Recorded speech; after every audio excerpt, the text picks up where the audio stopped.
Well, good morning. Happy to be here to celebrate Palm Sunday with you. Добро утро и от мен. Радвам се, че мога да бъда с вас на Цветница, за да празнуваме заедно. Which is, as you know, the day when Jesus came into Jerusalem to proclaim himself as king. Това е денят, в който Исус влезне в Иерусалим, за да изяви себе си като цар. It's a very interesting story. Това е много интересна история. And I not only want to point out today the triumph with which Jesus came into Jerusalem. Аз искам не просто да подчертая триумфа, с който Исус влезна в Иерусалим. But we see other emotions from Jesus throughout this chapter in Mark, and they include sadness and anger. Но да видим и останалите емоции, които Марк описва в остатъка от тази глава, което включва и гняв, и тъга. So as we look at chapter 11 of the Gospel of Mark this morning, let's consider why Jesus responded to Jerusalem the way he did. Така, изучавайки тази 11 глава от Евангелието на Марк, нека заедно да мислим защо Исус реагира по този начин към Иерусалим. Now, this event is very important in the life of Jesus and of the church, and it was prophesied hundreds of years before Jesus came. Това събитие е изключително важно в живота на Господ Исус, както и в живота на църквата, и за него бе пророкувано стотици години преди то да се случи. We can read in the Old Testament from the prophet Zechariah. Ние четем в Стария Завет пророк Захария. In chapter 9 and verse 9, he says, "Rejoice greatly, O daughter of Zion." Той казва: радвай се, дъщерю Сионова. Shout aloud, O daughter of Jerusalem. Извикай силно, дъщерю Иерусалимска. Behold, your king is coming to you. Ето, твоят цар иде при теб. Righteous and having salvation is he. Праведен, носещ спасение е той. Humble and mounted on a donkey, on a colt, the foal of a donkey. Смирен, яздеш на осел, рожба на ослица. Now, the fact that Jesus came on a donkey is significant.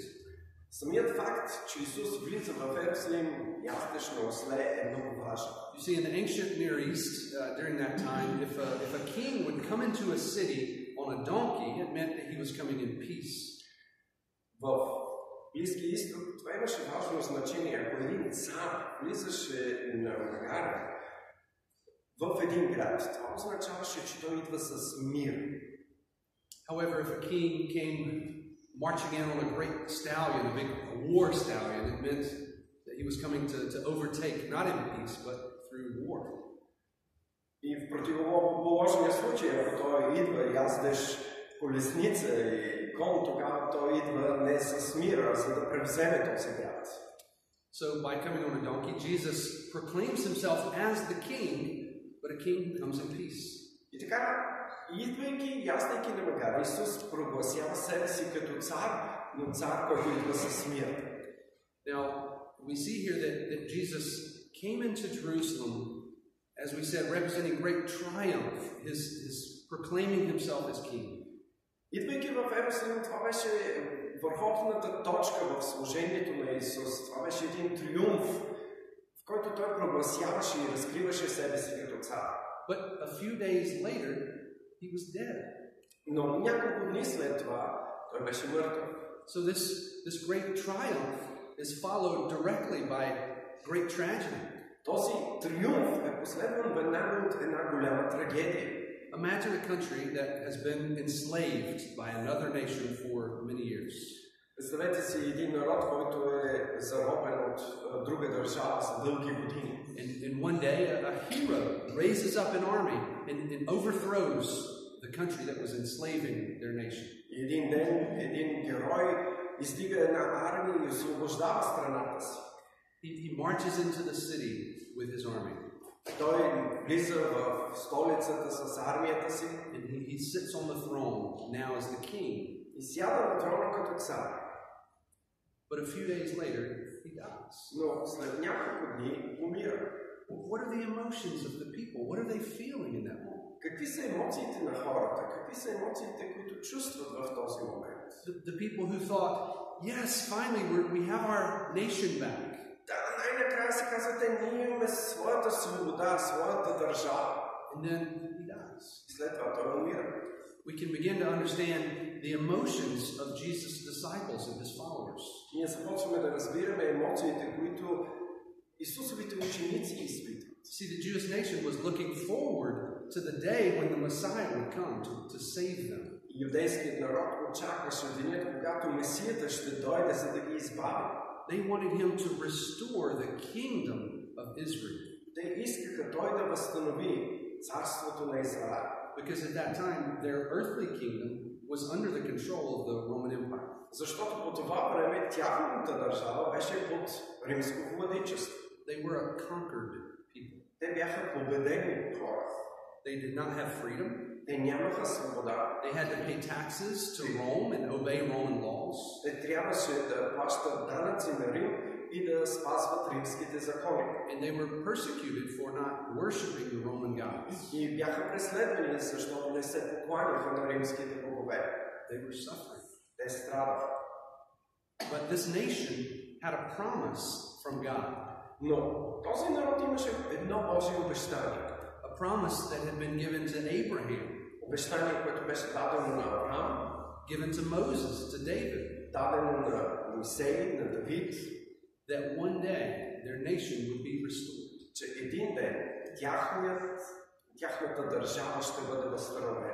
And Israel was holding on to this promise from God. Израелтяните се държаха здраво за това обещание от Бога. That one day their nation would overthrow their captors and again become a great nation. Че един ден те ще отхвърлят римляните и отново ще бъдат издигнати като велика държава. And Jesus' disciples also wanted this. Учениците на Исус очакваха това. His disciples were Jews. They had this same promise that they were holding on to. Те бяха юдеи и се държаха за същото това обещание. And we can even see this in the disciples' actions after Jesus' death and resurrection. Ние виждаме това в реакцията на учениците дори след смъртта на Исус. Immediately prior to the ascension of Jesus Christ in the book of Acts. Точно преди възнесението на Исус в Деяния на апостолите ние четем. In chapter 1 and verses 6 through 8. 6 до 8 стих.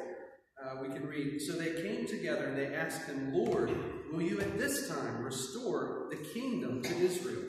Те се събраха заедно и го попитаха, Господи, сега ли ще възстановиш царството на Израел? And he said to them, it's not for you to know the times and seasons that the Father has fixed by his own authority. Но той им каза, не ви е дадено да знаете времената и годините, които Отец е положил в собствената си власт. But you will receive power when the Holy Spirit has come upon you. You will be my witnesses in Jerusalem, Judea, Samaria, to the end of the earth. Но ще получите сила, когато Святия Дух дойде върху вас, когато аз ще ви изпратя от Отца, и ще бъдете свидетели за мене в Иерусалим, Юдея, Самария и до края на земята. This was the very last question the disciples asked of Jesus before he ascended. Това беше последният въпрос, който учениците зададоха на Исус преди той да се възнесе. Will you now restore the kingdom of Israel? Сега най-после ще възстановиш ли царството?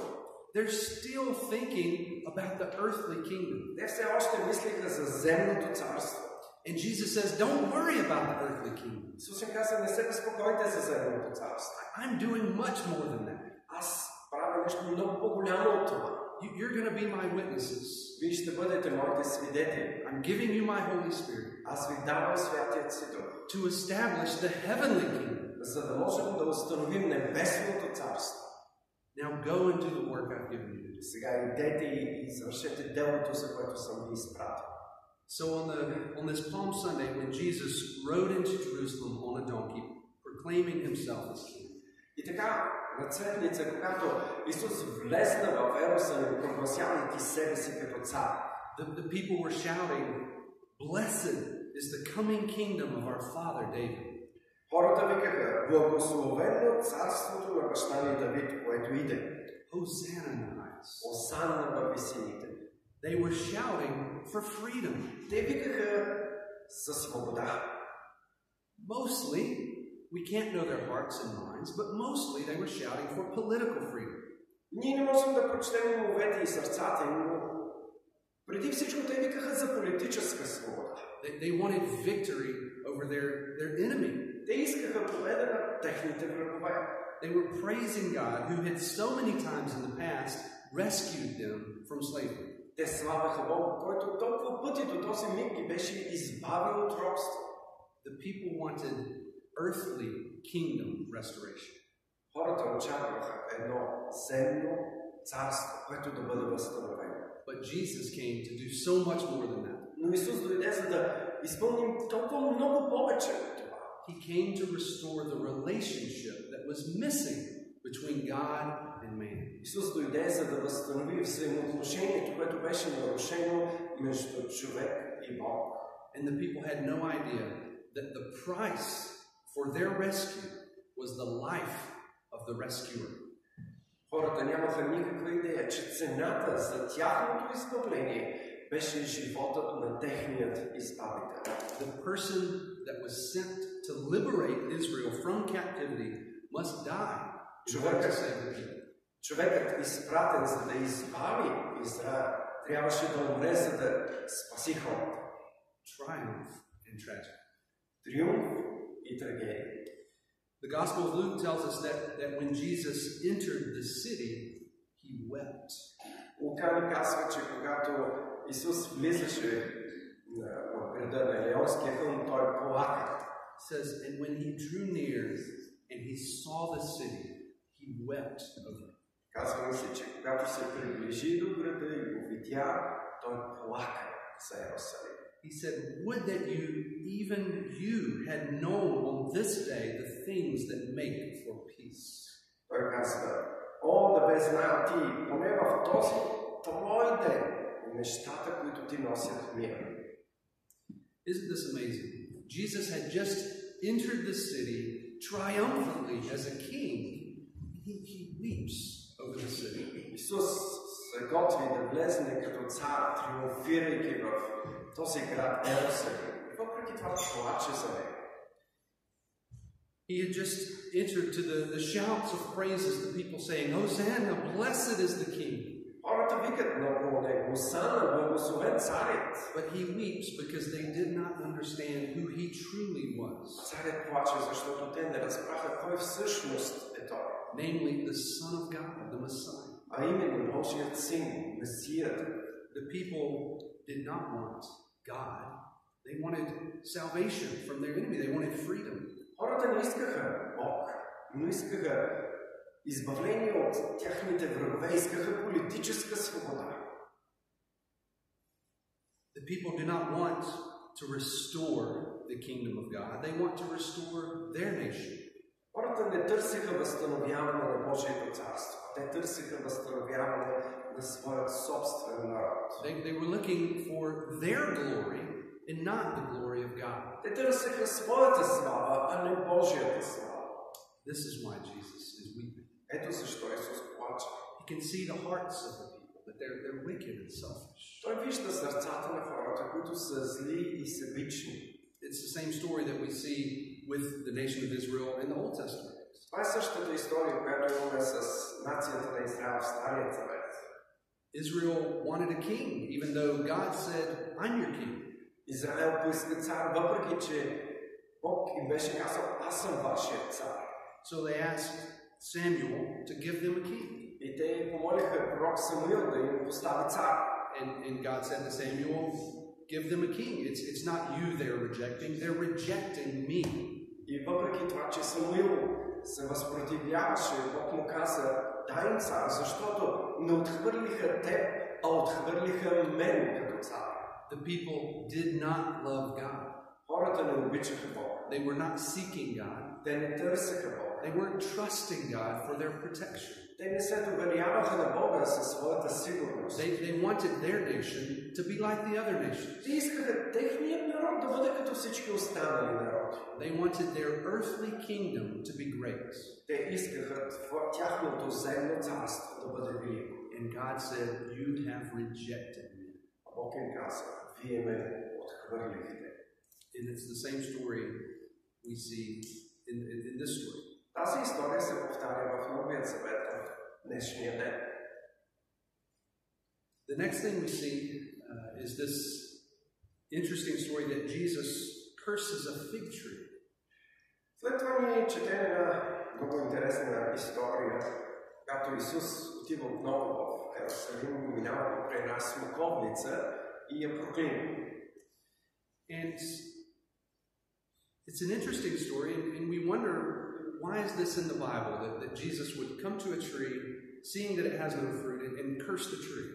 Може би вие сте чели в къщи този текст и се чудите защо тази част е в Библията. Исус минава покрай една смокиня и я проклина да изсъхне. And then we see the next day when they come back and they see the tree is completely withered away to its roots, it's gone.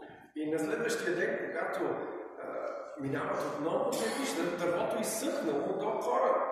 Was Jesus so hungry that he got angry that there was no fruit and he decided to curse the tree?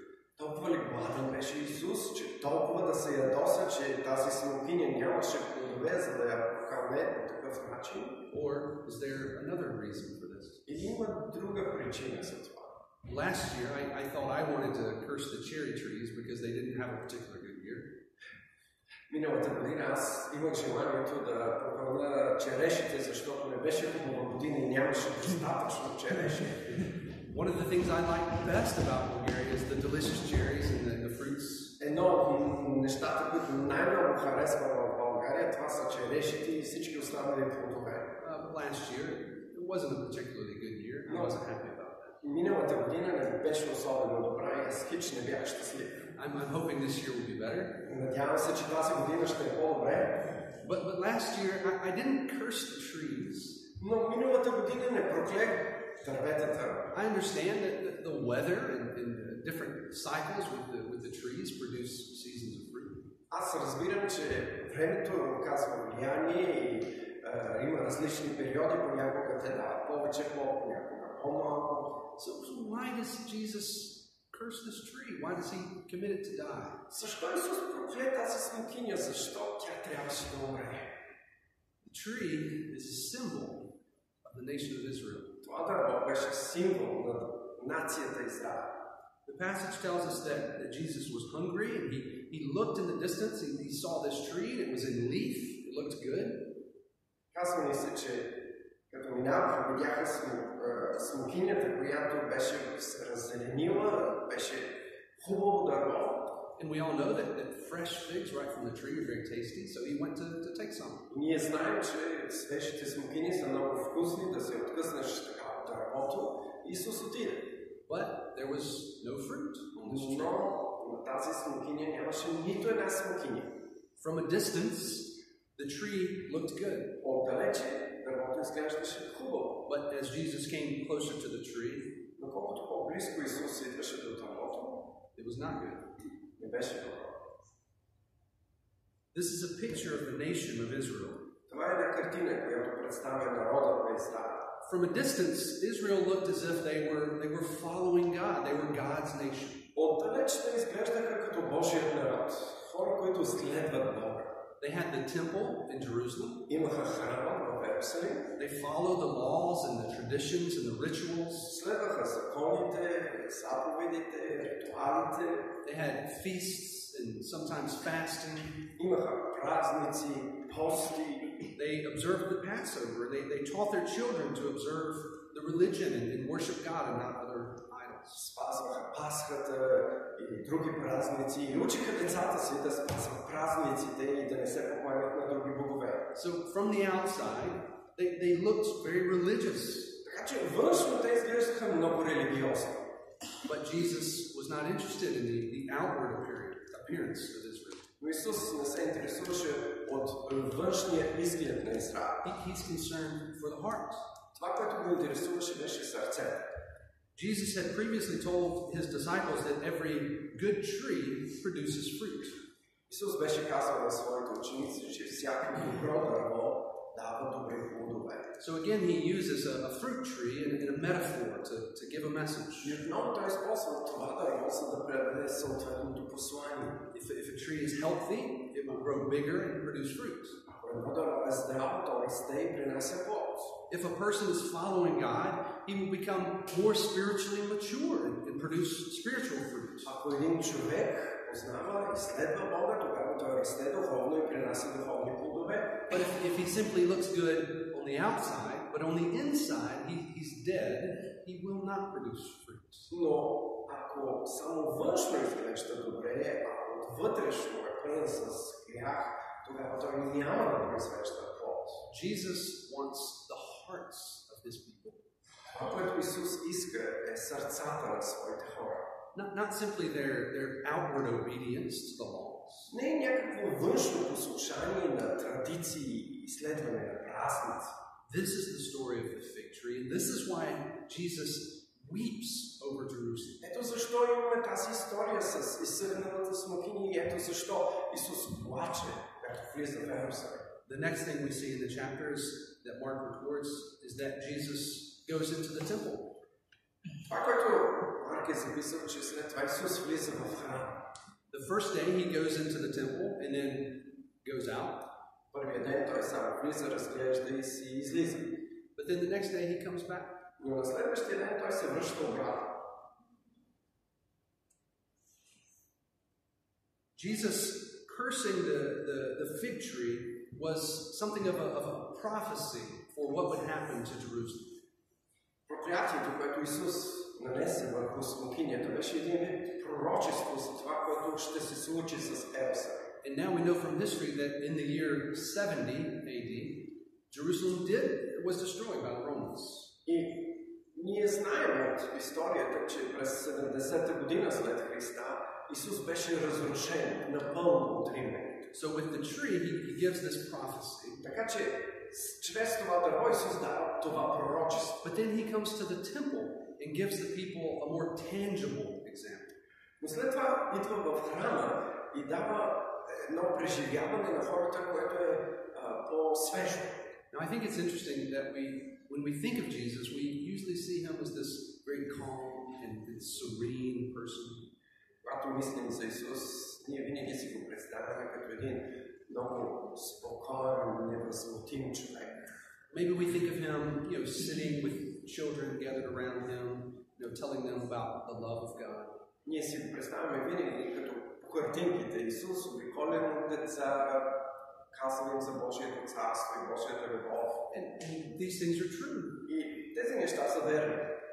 But this story gives us a very different picture. Но тази история ни представя една много различна картина за Исус. Jesus is angry.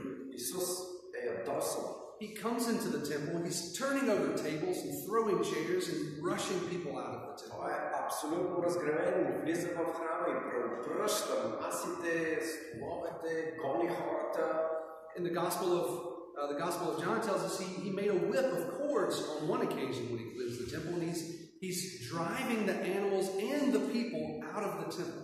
Йоан ни казва, че при едно такова очистване той дори се направи бич, отвърви и бие животните, за да могат да излязат. Why is he acting this way? Защо той действа по този начин? He says, because he loves his Father. Отговорът е, защото той обича своя отец. Jesus says, is it not written? Исус казва, не е ли писано? My house shall be called a house of prayer for all the nations. Домът ми ще се нарече молитвен дом за всичките народи. But you have made it a den of robbers. Но вие сте го превърнали в разбойнически въртеп. Now, at that time, the temple was the place where the people brought all of their sacrifices. По това време храмът беше мястото, където хората носиха всичките си жертви. They were obeying the Mosaic law and offering sacrifices for their sin. Те спазваха Моисеевия закон и принасяха жертви за своя грях. So they had to bring the animals there, and the animals would be slaughtered and sacrificed. И така те носиха тези агнета, които трябваше да бъдат заклани и принесени в жертва. And even all of the Jews that lived in other nations would come to Jerusalem to offer these sacrifices. Дори юдеите, които живееха някъде си много далече в други народи, идваха до Иерусалим, за да могат да принесат жертва. And so when they would come from far away, rather than bringing their animals, they would simply buy the animals there. И така вместо да пътуват с агнето от някъде си много далече, те просто идваха и купуваха агнето на място. And when they came from far away, they had other currencies, and so they would have to change their currency into the local currency. Разбирайки се, идвайки от друга държава, те трябваше да тяхните пари на местните пари. And so these people who were in the temple had set up a business to change the money and to sell the animals to the people who were coming to the temple. И така постепенно в храма беше започнал един бизнес. Умяна на пари, продажба на животни. And they were charging really high prices for all of these things, and they were not so concerned about worshiping God and giving proper sacrifices, but about making money. И разбира се, кой го интересува от поклонението, важното е печалбата, затова всички чужденци, за тях цените бяха толкова високи, но кой го е грижа? Важна е печалбата. So they used the practice of temple sacrifices as a means for personal gain. И така отново, те използваха тази практика за жертвоприношение за лична печалба и облага. Can you see the fig tree? Можете ли да видите смокиновото дърво? From the outside, one might say, oh, these people are worshiping God. Look how much trouble they go to offer these sacrifices and do all of these things for God. От една страна човек би си казал, тези хора наистина се покланят на Бога. Виж, от колко далече пътуват само и само, за да могат да принесат жертва и да се поклонят. But Jesus saw the opposite.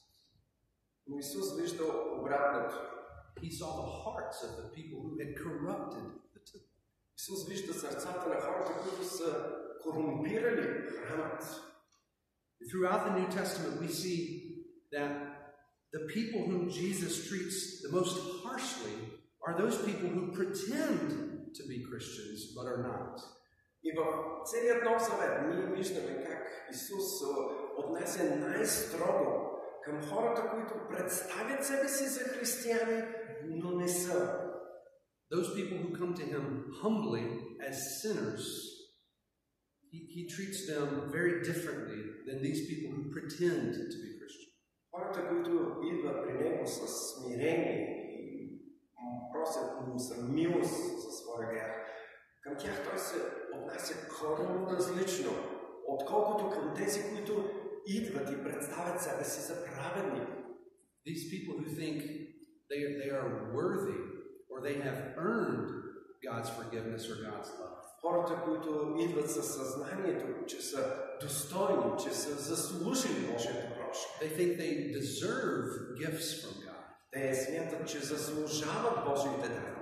He is very critical of these people. Той е много критичен към тези хора. These people are the fig trees without fruit. Тези хора именно са смокинови дървета без плод. And they will be cursed by God and wither away and die. Те ще бъдат проклети от Бога и ще изсъхнат. So my question for you today is where is your heart? Така моят въпрос към вас тази сутрин е, къде е вашето сърце? Are you a budding fig tree with only leaves and no fruit? Дали вие сте една смокиня, която се е разлистила, но няма плод? Or do you humbly come to Jesus, praising him for heavenly, spiritual salvation? Или вие със смирение идвате при Исус, хваляйки го за неговото духовно спасение?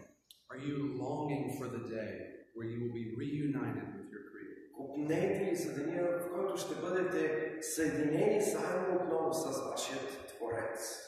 Which do you love more? Кое обичате повече? Your life in this world? Вашия живот в този свят? Or the life in the world that is to come? Или животът в светът, който очакваме?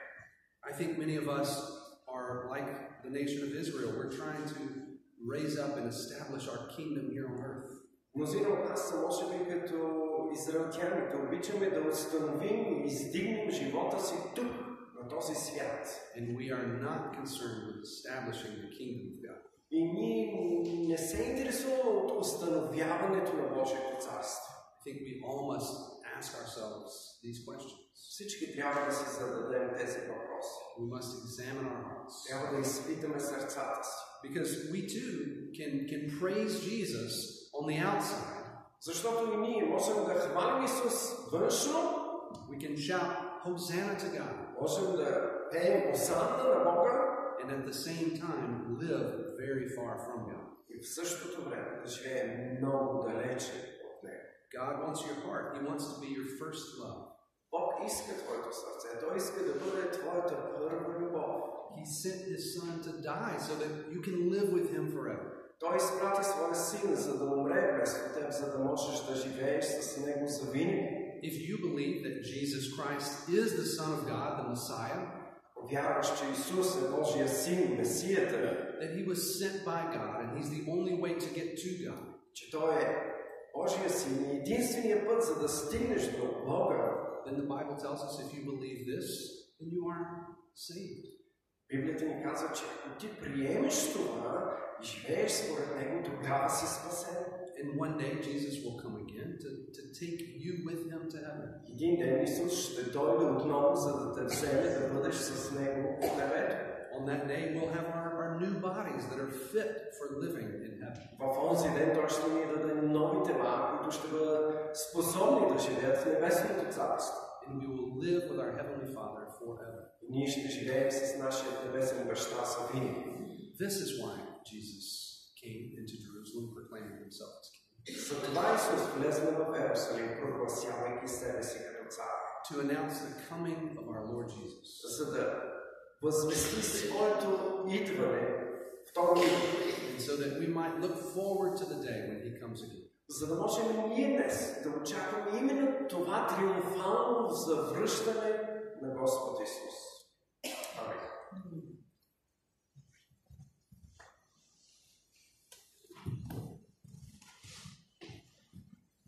Нека да се помолим.